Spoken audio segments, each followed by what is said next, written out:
Thank you for joining us this afternoon. I'm Stafford Pete, and along with Charlotte Pizer, who will be our moderators for this afternoon. And behind the scenes, Darren Folweller from NEBI is working his magic. We have four great panelists today. And the first is Susan Brennan, and she's the Associate Provost and Executive Director of Career Education at Wellesley College. She's also working from, actually, she's broadcasting from her car. So thank you, Susan, for joining us. Kemi Jonah is the Assistant Vice Chancellor for Digital Innovation and Enterprise Learning at Northeastern University. Kemi, thank you. Maura Quinn, the Assistant Vice President of Campus Recruiting Programs at Liberty Mutual Insurance. And finally, Kim Stack. She is at the University of Rhode Island Center for Career and Experiential Education, and she's the director. For those of you who don't know anything about NEBI, just a sort of a very brief description. So NEBI is a regional compact. We're one of four. We were formed in 1955 by the New England governors, and who were very concerned at that time about our competitiveness, especially the role that higher education can play in our economic competitiveness. So fast forward until 2000, I think we're still concerned, and we're still relying, I think, on our colleges and universities to differentiate ourselves from other parts of the country and keep our economy strong and keep our society strong as well. NEBI has really been working on a number of areas over the years, and certainly a number of critical issues, including cost savings, innovative programs, state policy development, and employability. I wanted to give you one example of our employability work. It's certainly relevant for today's discussion. Back in 2017, we formed the Higher Education and Employability Commission. It was led by Governor Gina Raimondo, and we ended up with developing a core set of recommendations, 6 core sets of recommendations, including those pertaining to career education. I think the first one you can see is that. We went back and took a look, or at least I went back and took a look at some of the recommendations we made for what students need to be successful in today's competitive world. And what we found was that, or what we recommended back then, is that students who are graduates should have foundational skills in literacy, numeracy, and communication, and obviously the ability to work in teams and write clearly and communicate clearly. The other is that students should have developed a career plan very early on in their college experience, and have at least one work-based learning opportunity. Could be a internship, could be another form of work-based learning. Finally, the achievement of digital competencies. These are the competencies that both relate to their major, but also ones that would help them, again, differentiate themselves in the marketplace. And finally, the earning of a credential, an affordable credential that's aligned to a career pathway. I want to set the stage for today. I was trying to determine when we officially entered the recession. And maybe in a few months, we'll have a different word for the recession. But according to the National Bureau of Economic Research's Business Cycle Dating Committee, which is really a mouthful, the recession began in February, officially. Those who were laid off, I think, know the recession has hit hard, and there are 44 million Americans who are currently out of work. From NEBI's own analysis, we looked at job postings, and we found the job postings this past April were almost 20% lower than they were a year before. And the number one poster of jobs is Amazon, which we found was a pretty big surprise. The other parts of what NEBI does before we transition from this slide is we've been working at college planning and financial resources for years. We also have started a New England Independent College Transfer Guarantee with 3 states, New England, Massachusetts, and Rhode Island.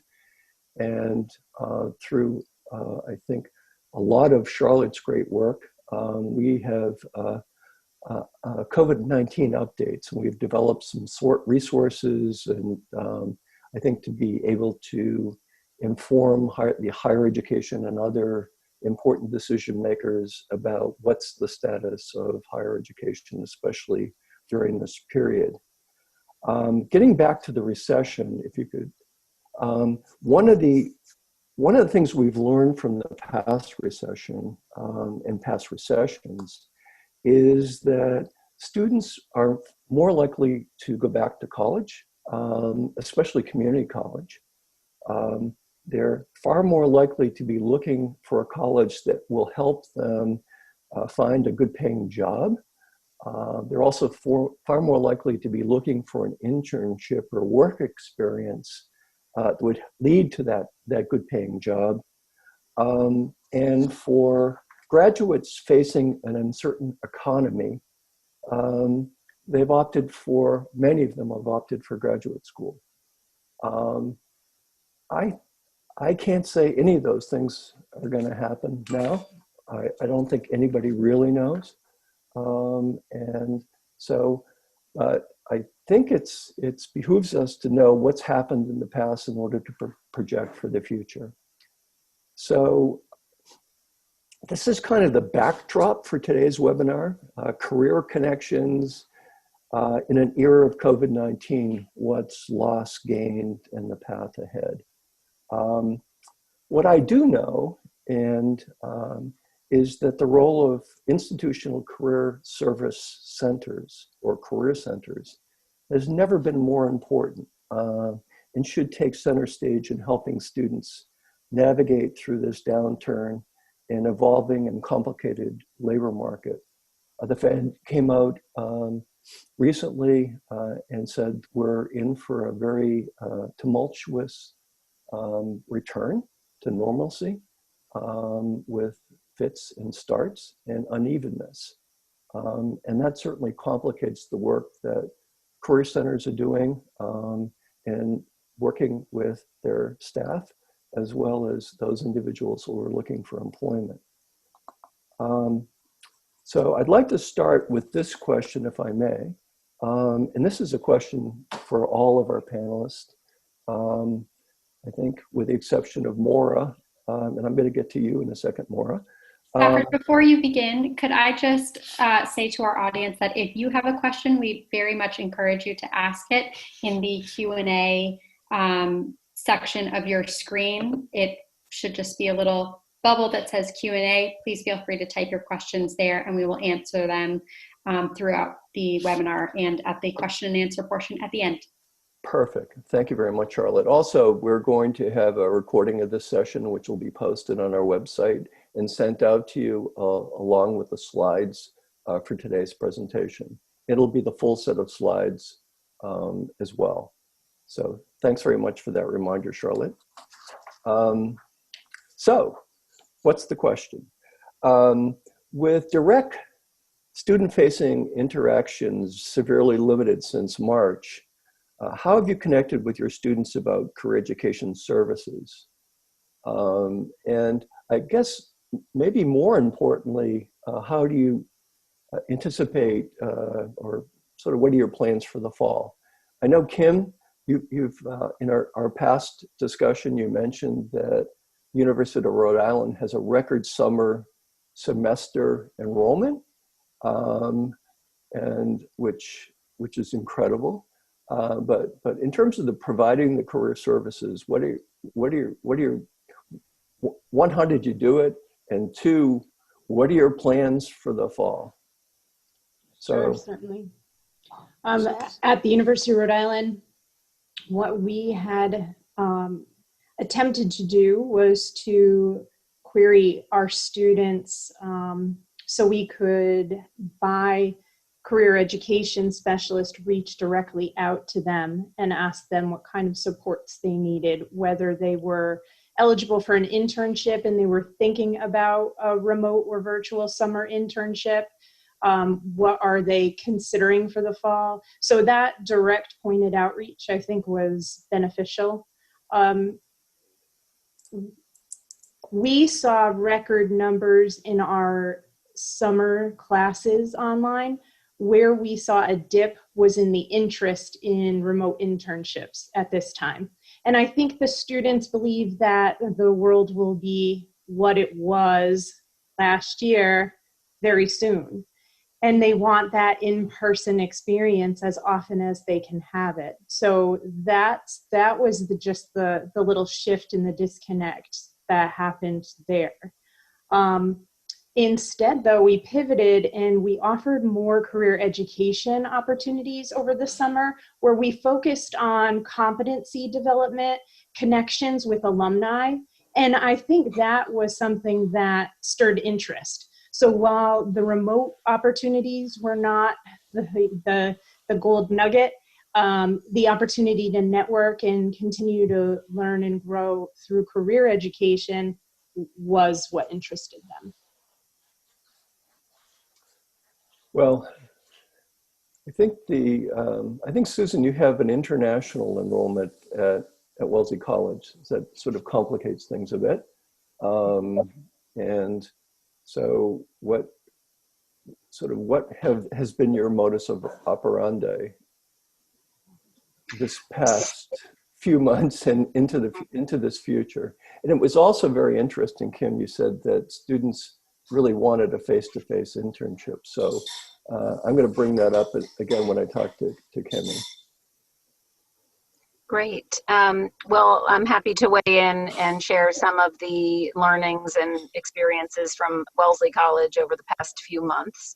And like Kim, the first step was really understanding where students are in their journey and what kinds of supports they will need. So launching a senior support network for every senior to understand where she is in her journey, and then to offer the support of both a career mentor through career education, as well as an alumni mentor who has raised her hand to support students through this journey. And we heard from 70% of our seniors, and about half of them have opted into this support network. So entering into the summer, not only knowing that you have a career advisor to guide you through the process, as well as an alumni who can provide that additional support and guidance through the process.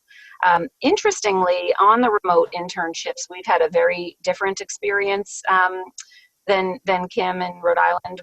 One, taking the signature internship program that has been established over many years around the globe, with generous support from alumni and donors to allow students these global opportunities in nonprofit, global enterprises, et cetera. So the first step was really converting those signature internships into virtual experiences and continuing to build them into the co-curricular experiences, so students are able to take advantage of the academic credit as well as funding that comes through those programs, even if reduced through moving from virtual to on the premises, but students very much taking part in that. And then adding on another element of project-based work, which is really taking the micro internship concept and customizing it for a liberal arts environment, so that students are offered opportunities for what we are calling Hive internship projects. So the Hive is the alumni student mentor platform, and through that platform, students are able to take advantage of these 2-week experiential learning opportunities. The interesting model that we've developed in partnership with People Grove as a platform is that students' projects are flanked, really supported by an alumni mentor as a guide, and then also a learning and development pathway, so true career education where students are able to set the goals for the project, have deep reflection through the process, and then have a member of the career education team guiding them through that process so that the learning and development supports the experience in a way that is true to the liberal arts environment. So, so as the slide shares, really the key elements of our strategy that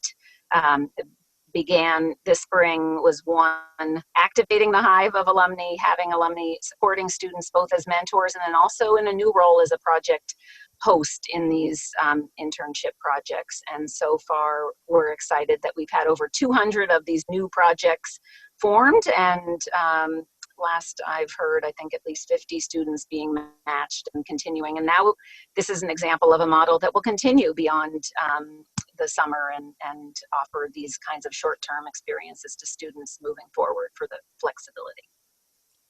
Well, thanks, Susan. Kemi, you're at the university that made famous cooperative education, and it's still part of your imprimatur at this point. And I think last I heard, it may even have gone up, that 70% of your internships are virtual for this cohort of students who are out on co-op. Any magic to that, Kimmy?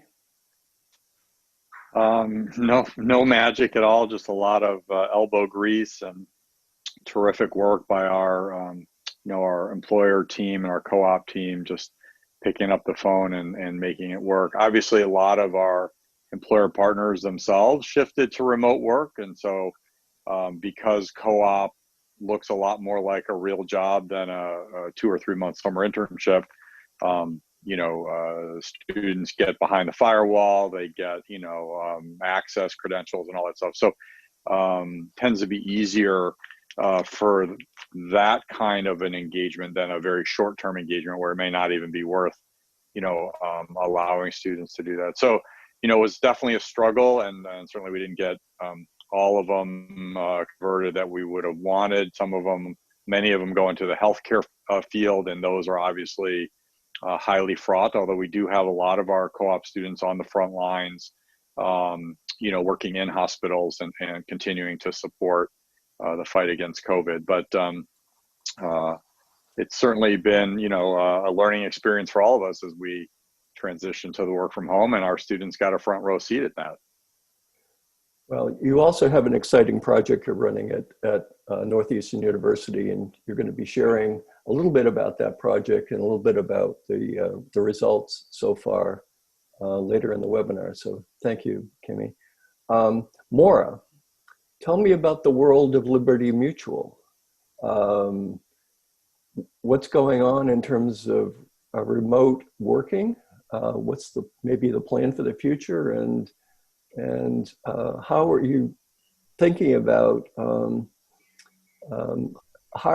actually doing hiring? Because Liberty Mutual is still hiring, and maybe you could talk about who's being hired as well, Maura. Thank you.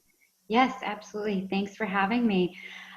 So when COVID hit, our campus recruiting team was really in a good space. We have a pretty robust internship program that draws about 700 students annually, and then we're converting, upwards of 70% into our full-time hire roles, which means that in the fall of 2019, we were recruiting for our internship class. And so by the beginning of March, we were 95% filled. And we said right away, our first note to our hires went out on March 16th to say, we don't know how, but we're going to figure this out, and you all have a job still. That was very important to us. And we were fortunate that we already had some unique programs and platforms in place to distribute our internship program virtually to students who had primarily worked in remote offices that may not get the same type of experience if they were in our large Boston location or Seattle. So we did have a lot of things in place. And at this point, we're planning the same thing for the fall, to keep up with all of these unique virtual engagement strategies that we put in place for our interns, and we'll sort of parlay that into our hiring plans, working with career education centers, student organizations. It allows us to actually become, quite honestly, school agnostic and open up our talent pools to maybe some students that we wouldn't necessarily otherwise consider. But as an organization, we are all permanent work from home, let's say that, through, at this point in time, September 1st. That's the date they've given us. But certainly impacted with, canceling any large scale in-house events and things like that. So we're getting creative. From a hiring standpoint, though, we are still hiring in the experienced talent space right now. As you can imagine, our direct response centers, inside sales, that's an area now that we know that we can grow because we can sell our products faster that way, versus sort of the door-to-door typical field sales agents. Everything is being done virtually, with the exception now of maybe some senior executive level roles, if both Liberty and that particular candidate feel it's safe. We're following those guidelines and precautions to do some things in person, but it's very limited. And we're going, we've seen some success in some of the things. We've seen some opportunities, going from even just the supply chain, right, for laptops to onboard 700 interns at once. And, the plants creating the Intel processors in China were closed. So I have now become an expert in procurement and supply chain, end user technology. If you have a help desk question, I could probably answer that. So it's interesting. There's members of my team who have just developed so many amazing new skills because of this, because we were, forced to.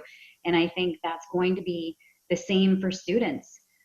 There's a whole new capability, skill set that they're developing by being so agile and flexible and open to working in this environment right now, not knowing when we will be back in the office. So I think earlier you mentioned to me this may be the new normal, Maura, and even after September 1st. Yeah. I hope not. Because when we think about, the biggest names in recruiting is generally not going to be an insurance company, right? And so we have to continue to focus to create these authentic experiences for students to stay competitive, especially in this environment. So that's really what my team is working on now. We have a task force in place to think about these really creative virtual ideas that we can introduce to students and our friends in career education, to help continue to create opportunities for students. So Kim, maybe you could reach out to Maura and have Maura talk to your students.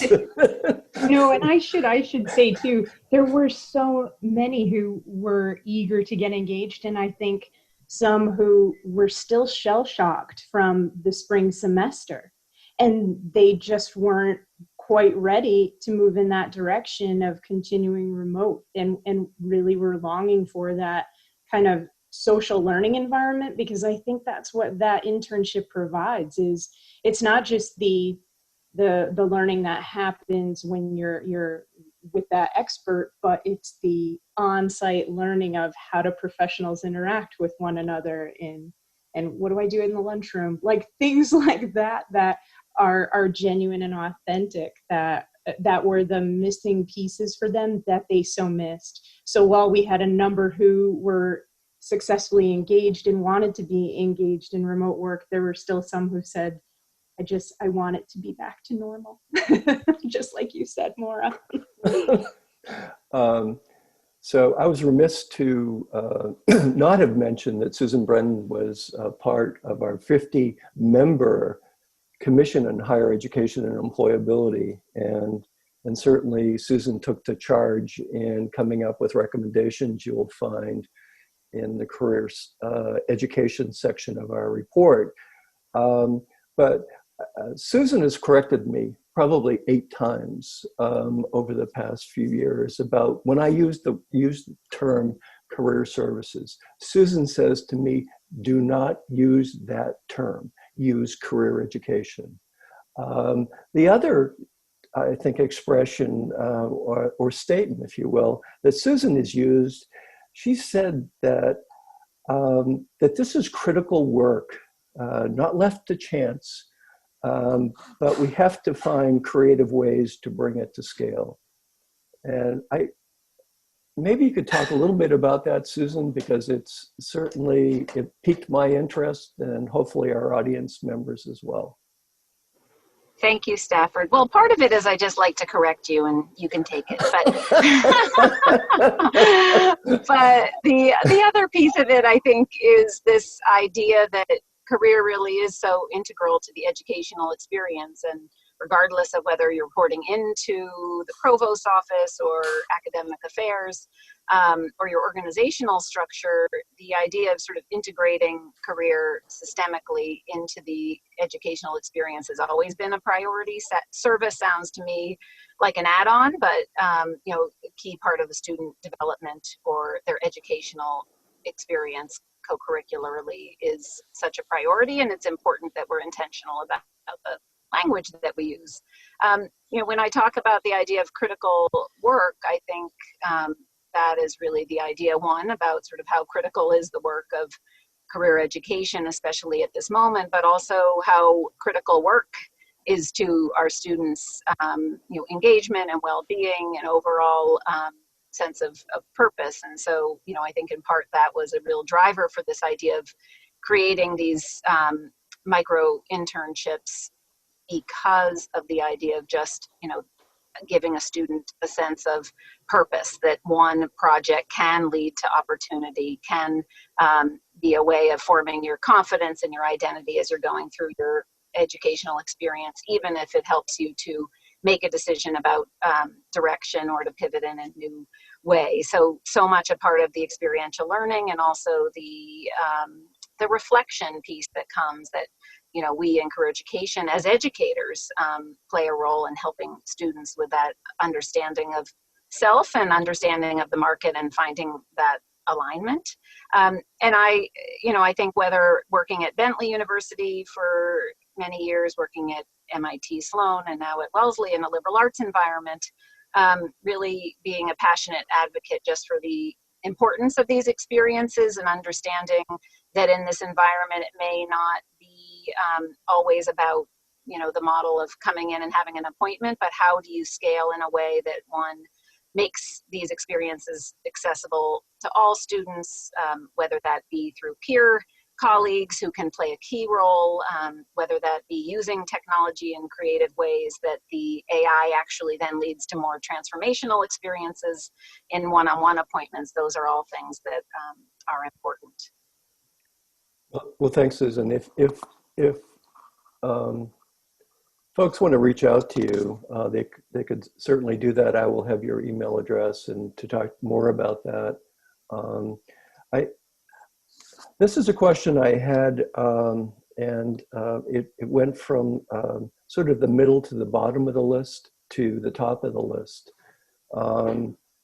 Those of you who may have seen the Gallup poll recent report noted that the perceptions of graduates and whether or not they believed that they had the resources to be successful in completing their degree. And there was such a huge divide between white students and non-white students.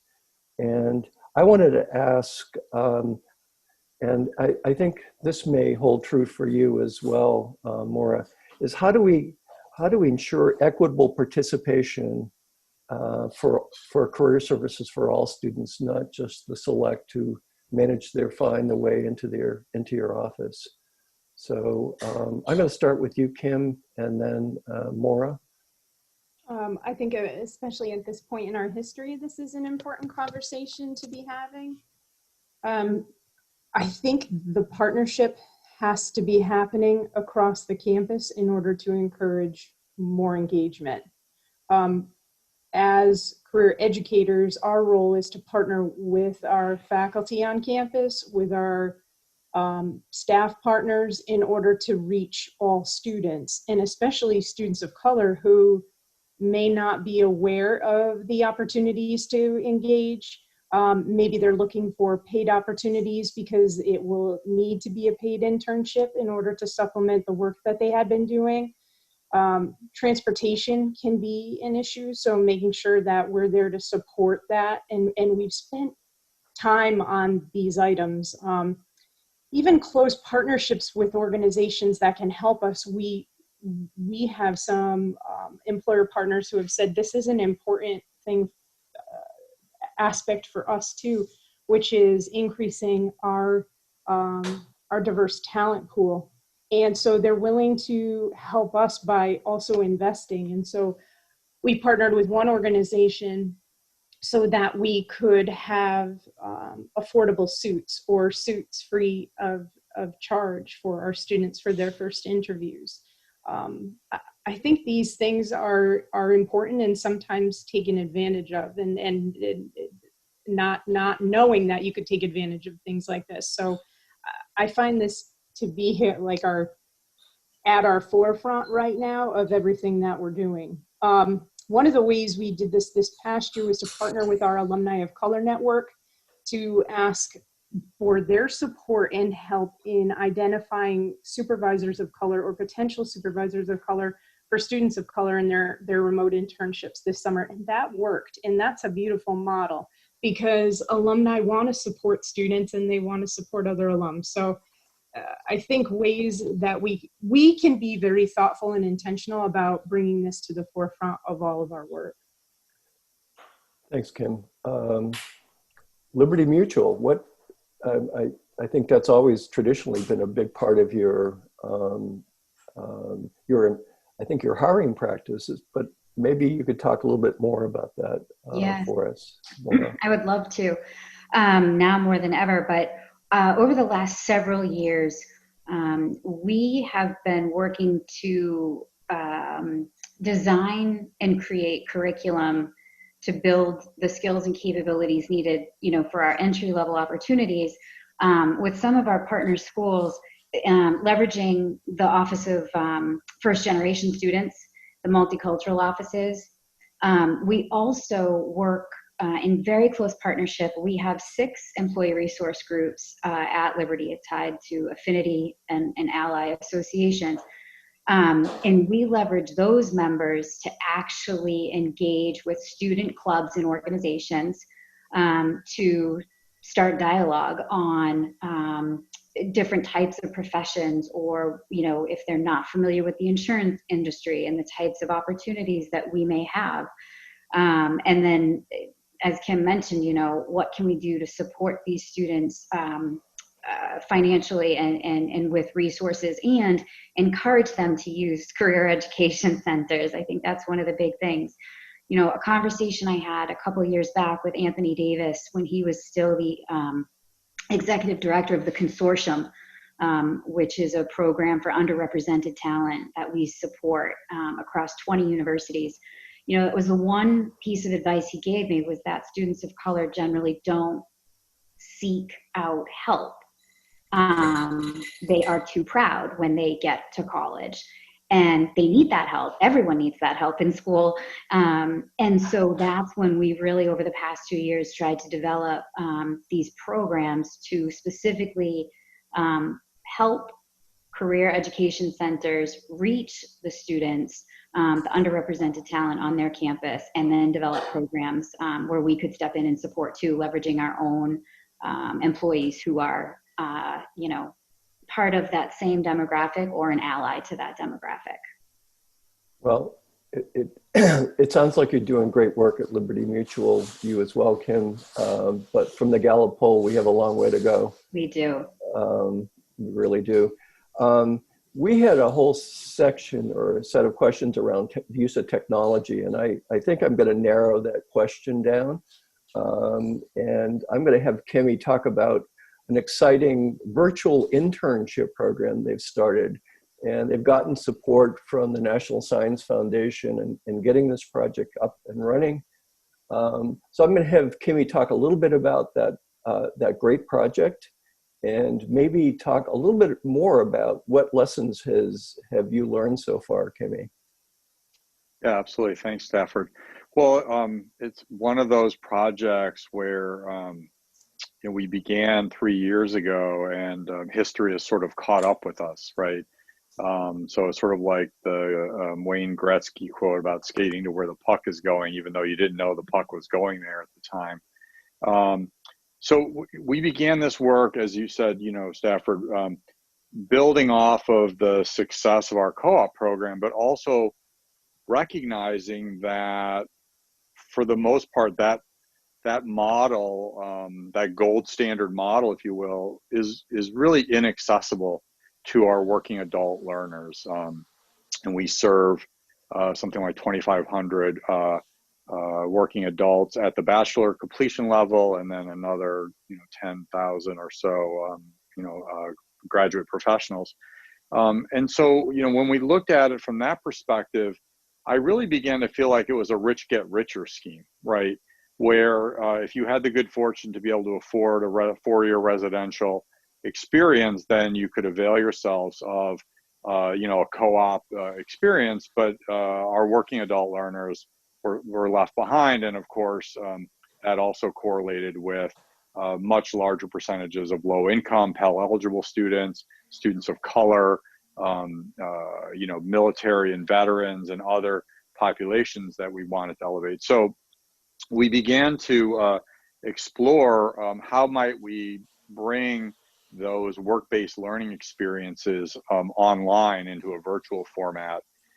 We began working with our community colleges around Boston, Mass Bay, Bunker Hill, and others that we've partnered with for many years, and to begin to explore how we could bring them in as part of that solution. And so really when we came at the virtual internship, and again, to the question you asked earlier, the way I like to think about it is asking the question, and Maura, I think, made this point very nicely earlier, what's lost and what's gained? Because, and Kim, I think you said this too, like a lot of, students want that in-person experience. They want to be in the office. They want to be part of that workplace culture. And it is so important, even in intangible ways. And so certainly we're giving up, many, if not most of those aspects. But we also stand to gain a lot in terms of equity and access for populations that have been excluded before, right? And so it's not to say that this is a silver bullet, but that we need to be critical about what's on both sides of that fulcrum. So really what the platform does, Stafford, to your question, is it structures and supports that all important feedback cycle between a student and the employer or the mentor or mentee. It could be an alumni, as we heard from Susan, whoever that professional is, as well as allowing visibility by the faculty member, right? So we've been embedding them in courses as final projects, as capstone courses. And then, of course, what ended up happening this summer or early this spring in March when the crisis hit is we began to realize that all of the summer internships were really at risk. And so what we did is we doubled down and we decided to reach out to as many institutions as we could. And you and Charlotte also helped us broadcast this to the NEBI mailing list to just offer as many institutions as were interested to sign on and to try to save their internships using this tool. And fortunately, we have about a half dozen that said yes, some in the state and some broadly across the country. And so, we're excited about being able to do that. And we've also recently been invited by the city of Boston, by Mayor Walsh, to support the Summer Youth Employment Program. That's really exciting as well. So it is exciting. Like you said, sort of the right solution at the right moment. And we're just pleased to be able to ensure that students of all ages, whether they be in high school or undergraduates are able to, maintain these important experiences. So what I'll end up doing when I post the webinar, I'd like to put all your email addresses for contact information. So if they wanted to reach out to you, Kim, Maura, Susan, or certainly Kemi about the virtual internship program, they could do that. I wanted to just, because we have about 20 minutes to go, I wanted to jump in and ask Charlotte whether or not, how are we doing for questions from the audience, Charlotte? We have one question specifically for Susan, which I will shoot her way because she had to hop off. Right. But we do have another question that I think would be interesting for all of our remaining panelists to actually contribute to. The question is, how are you positioning expanded areas of hiring that are new career paths and entry points to students who previously weren't thinking about these opportunities? So Kim, I wonder if you can start, and then maybe we can jump to Kemi and then Maura.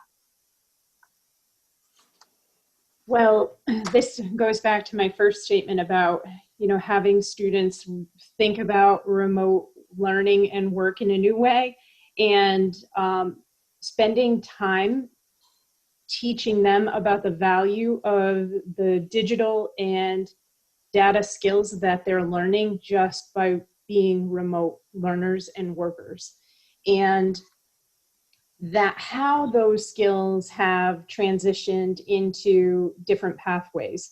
So, if you are now fully online, fully engaging in these technologies, you now have this new knowledge and these digital skills to be adding to your resume, to be connecting to paths that you may not have thought of before, especially in things like health industries, where we know so much of the health industry is also connected back to technology and telehealth. So how can we help our students now to take these transferable skills and move them into resumes? And so that's been a lot of the work that we've been doing by bringing our alumni in to do specialized webinars and focused on our recent grads and our seniors in college who are figuring out the right next step.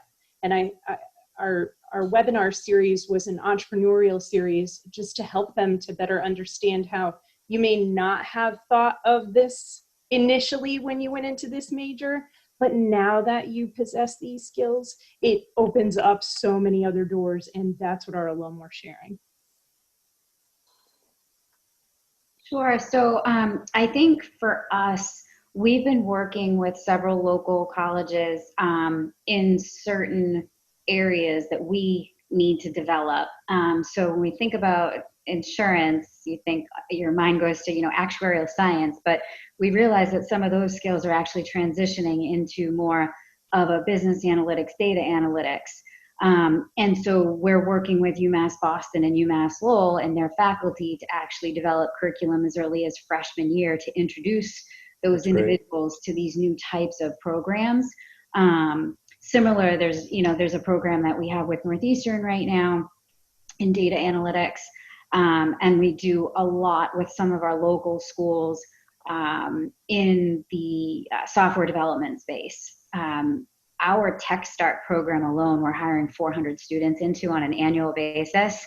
And so anything, we can do to help configure curriculum is going to support students as well as, the capabilities that we need in our organization. And now we're starting to partner with some community colleges to build out insurance curriculum, right? So what can we go and deliver to students to help drive, claims professionals, underwriting professionals, and they may not have had exposure to that type of work. So the first school we did that with was Collin College out in Plano, Texas, where we just opened a mega center. And we'll continue to do that with some of the local Massachusetts schools too. Kemi, anything to add on this?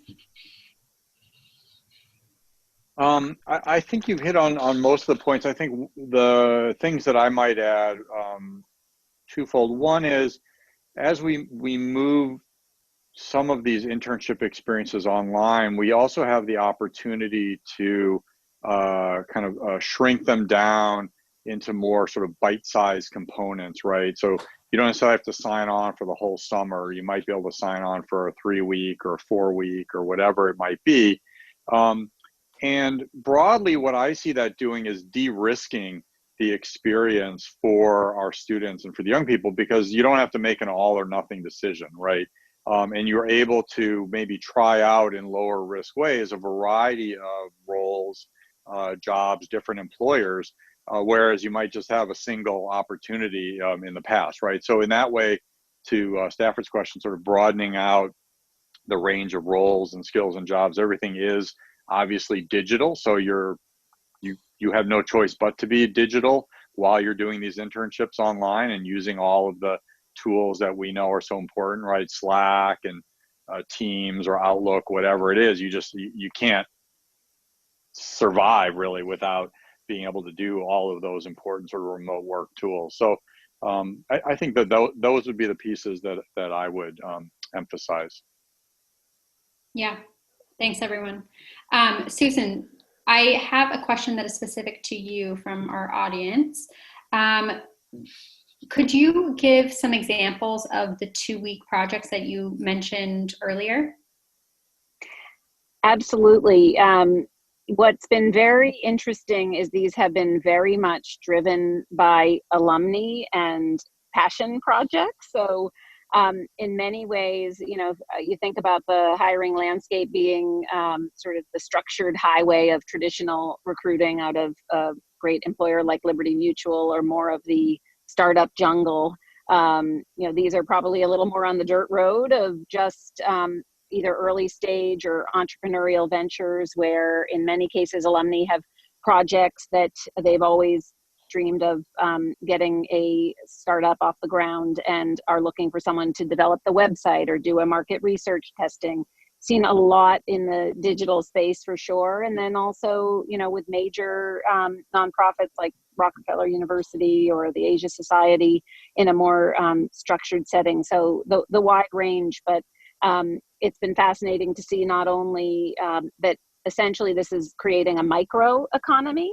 So these are really opportunities for work that otherwise wouldn't have existed, because as Kemi was saying about the de-risking, these are organizations or individuals have said, I'm ready to give an opportunity to a student, and in some ways I would never have had the impetus to try, but because it is de-risked and because the structure is in place, that really the alumna can be a host, but then the organization is providing the learning pathways. So it's structured through the learning and the career competency development through career education. I think it finds that right balance. And the other piece that we've been excited to see is just the equity and access to opportunity, that for students who otherwise wouldn't have an opportunity to go work at a startup in Silicon Valley or work in a nonprofit organization in China.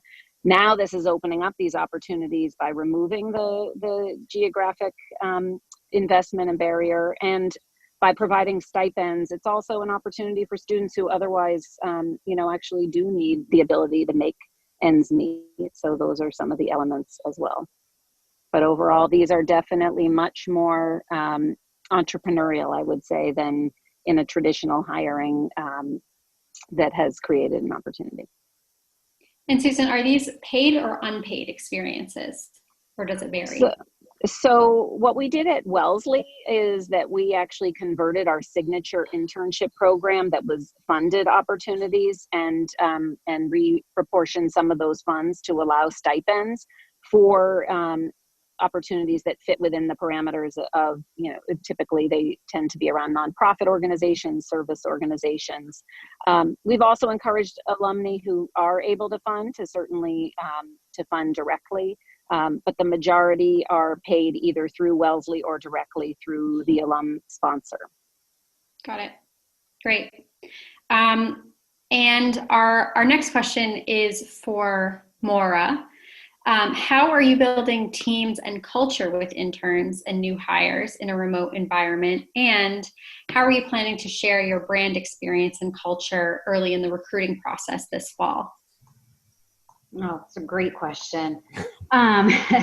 So we actually have a pretty robust set of engagement activities that we've transitioned to, completely virtual. But for some specific examples, and I'm going to look off to my side screen here because I don't want to miss the really good ones that we popped into place this summer just to expand. So we do have, we offered extended orientations to students for onboarding and their managers. We had dedicated help desk support for all that technology that we knew might come into play in the beginning and be a little bit of a hiccup as they started their experience, and we wanted to make sure that it was a great one. We have doubled down on our executive speaker series, where students have more access to executives in small roundtable discussions. We are sending, gift cards in advance of the brown bag lunches so that they still sort of get that, swag from us, I guess, that they might otherwise be missing. We've created a podcast series that Campus Recruiting puts out. But then we also have lots of engagement at least once a week with members of our ERG communities so that they can sort of get a sense of the culture of Liberty without physically being in the office. But I will say that as an organization, and I have to be honest, I've been there 18 years, so I have seen us go on this just tremendous journey, evolution, specifically in the D&I space over the last, 5-6 years, supporting our employees more and more. And the interns are picking up on that, and they're talking about it on social, and the things that Liberty did to step up with the most recent racial injustices, and that's demonstrating our culture through a very authentic experience for them. And these are programs that we will continue right into the fall as virtual engagement strategies to attract students. So leveraging things like our Wellness Week. We have executives that are going to lead yoga for our interns. There'll be a virtual 5K and contests and prizes. And we're really just going to try to parlay everything that we learned from our intern experience into the experience for students this fall. So I see us doing less of those big sponsored, career fairs and much more intimate engagements with students. I think that would be honestly a very valuable experience coming out of something so unprecedented. Yeah. I will say the coolest. I'll give you the coolest idea we have this year for our MBA population. We have a famous chef in Boston from Flour, and we're sending them all the food delivery packages in advance, and they're going to do like a cooking class with some of our executives, and we'll run a contest to see whose plate looks the prettiest. But were you able to get more? Were you able to get the owner of Flour? I believe it is. Yes. She's great. Yes. Joanne Chang is amazing. Yes. So. That's amazing. Our colleague on the line is a Flour alum, so I'm sure she's thrilled to hear that. That's awesome. Yeah. So thanks, everyone. That's all of our audience questions. So Stafford, I will kick it back to you. Well, this is great. I do have, I feel as though we've scraped the top of the iceberg.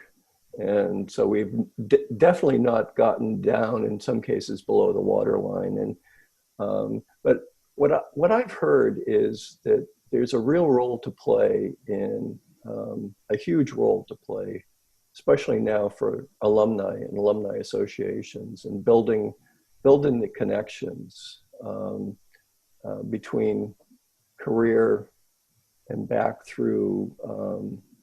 Certainly back through the college experience. And so it's a quick any hints on how to build up your alumni association? Any quick things you might want to suggest to the audience?